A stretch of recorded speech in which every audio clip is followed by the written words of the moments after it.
Monsieur le secrétaire général, Monsieur le directeur administratif, Messieurs les doyens des différentes facultés, Mesdames, Messieurs les représentants de la justice, Mesdames, Messieurs les coordonnateurs des facultés,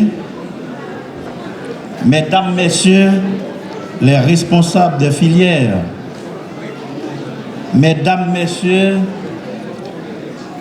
les hommes et femmes d'affaires, Mesdames, Messieurs les directeurs, directrices d'école, Mesdames, Messieurs les autorités policières, Mesdames, Messieurs les représentants de la presse parlée, écrite, télévisée et en ligne, Mesdames, Messieurs les récipiendaires, chers parents, chers amis, distingués invités, c'est avec un sentiment de fierté que je prends la parole aujourd'hui pour présenter les remerciements de l'Université publique du Bas-Artibonite à l'endroit, premièrement, des parents qui se sont sacrifiés au fil des années pour pourvoir aux besoins éducatifs de leurs enfants. Ils nous ont confié ce qu'ils ont le plus précieux, c'est-à-dire ces récipiendaires que vous voyez en toge. Chers parents, vous pouvez être fiers de vous, car vous n'avez pas dépensé en vain. Mes remerciements vont aussi à l'endroit de nos valeureux professeurs qui, en dépit des situations difficiles que traverse le pays, ont fait le sacrifice d'apporter le pain de l'instruction aux enfants du peuple. Ce sont de véritables héros qui méritent le respect de tous. Chers professeurs, sachez que vous êtes la lumière du pays. Autrement dit, le pont qui permet aux étudiants de traverser la rivière en creux. Chapeau bas pour nous tous, professeurs.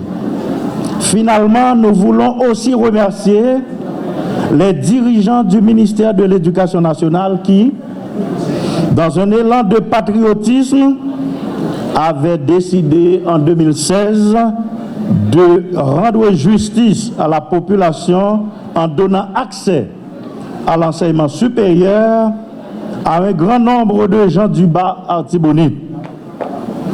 Ce geste du ministère est un exploit dans la mesure où ça permet aux étudiants de faire l'économie du temps, d'argent et d'énergie.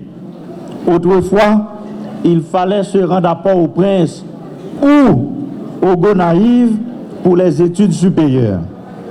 Désormais, vous pouvez étudier chez vous. Chers invités, l'UBAS vous remercie d'avoir fait le déplacement pour assister à cet événement unique, tant attendu de la communauté. Votre présence ne fait que rehausser la solennité de la cérémonie. Nous voulons profiter de l'occasion pour présenter aux hommes et femmes d'affaires de Saint-Maur d'abord et ensuite aux hommes et femmes d'affaires de l'Artibonite nos jeunes professionnels fougueuses dont les organisations que vous pilotez ont déjà besoin. Ils peuvent apporter des idées novatrices du changement au sein de vos entreprises et aider à monter une organisation qui met de l'avant l'équité de genre. Ils peuvent travailler en équipe et sous pression. Elles sont polyvalentes et multitâches. N'hésitez pas à faire appel à eux. À présent, j'aimerais que vous jetiez un coup d'œil sur nos récipiendaires. Ils sont tous des professionnels prêts et prêtes à intégrer le marché du travail. Si vous voulez maximiser vos profits, améliorer le fonctionnement de votre organisation, gérer au mieux les services que vous offrez et créer une atmosphère de travail favorable, vous pouvez faire appel à eux.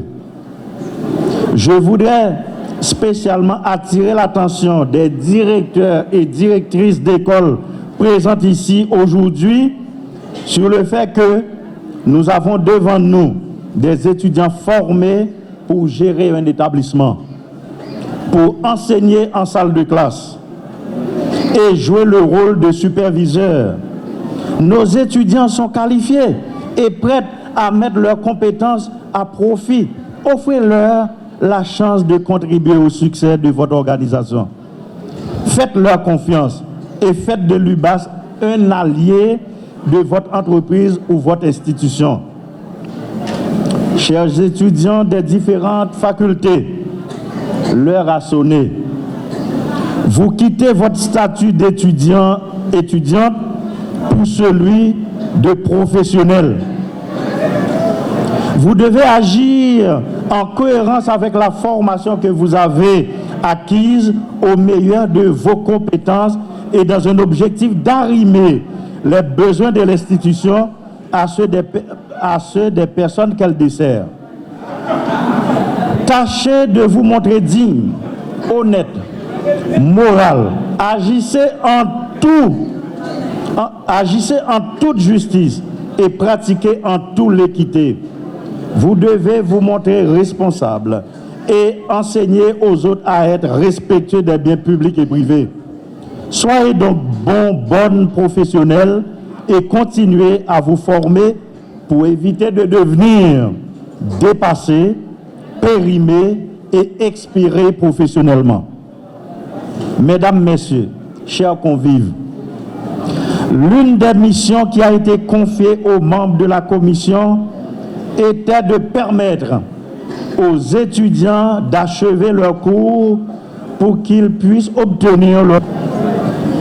Nous avons accompli notre mission en permettant aujourd'hui à 172 jeunes d'être enfin prêts à entrer sur le marché du travail. Nous avons réajusté les cursus. Nous avons offert les cours manquants pour compléter la formation de bon nombre d'étudiants des cohortes 2016-2020 et de 2017-2021. Mais nous ne restons pas là. Nous avons posé d'autres actions. La population universitaire de l'UBAS augmente d'année en année.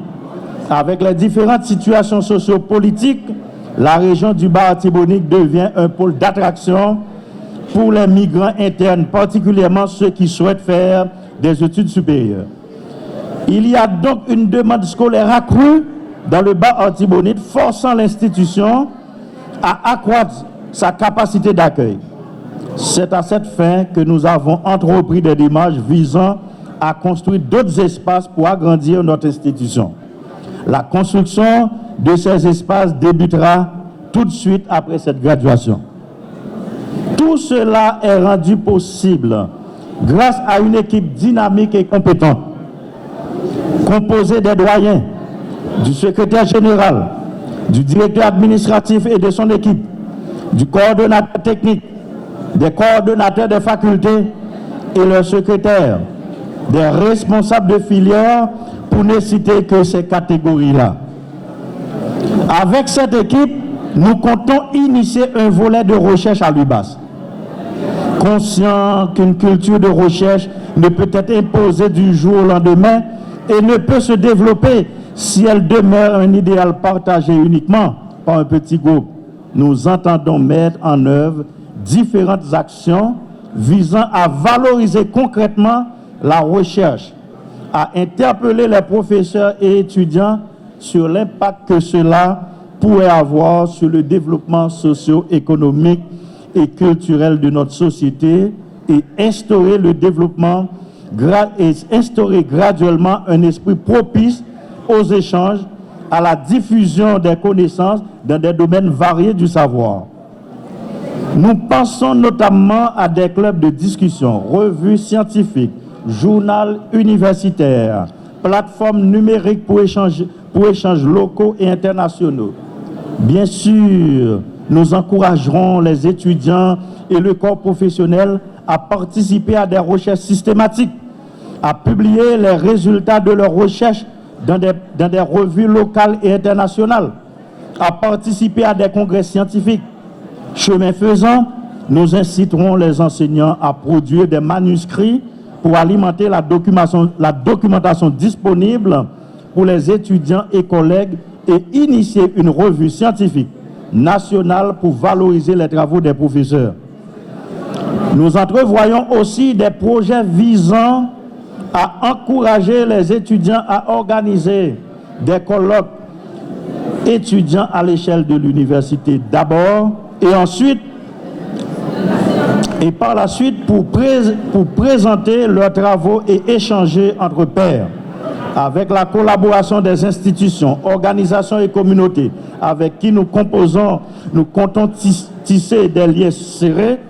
Nous souhaitons mettre en place un système de recherche-action qui permettrait aux étudiants finissants d'intervenir dans la formation des enseignants, des travailleurs de la santé, des gestionnaires d'entreprises, etc. Ils participeraient à la rédaction et à la mise en œuvre des projets. En collaboration avec des entreprises du milieu, nous organiserons des journées portes ouvertes pour permettre aux étudiants et les enseignants et enseignantes de rencontrer les personnels des industries. Ces rencontres pourraient permettre aux étudiants de voir comment leurs compétences peuvent être mises à profit, mais aussi confronter les chefs d'entreprise aux idées des étudiants. Elles pourraient permettre d'initier la mise en place de programmes collaboratifs de recherche et de développement. Nous entreprendrons des démarches en collaboration avec d'autres universités du réseau auprès des bailleurs de fonds,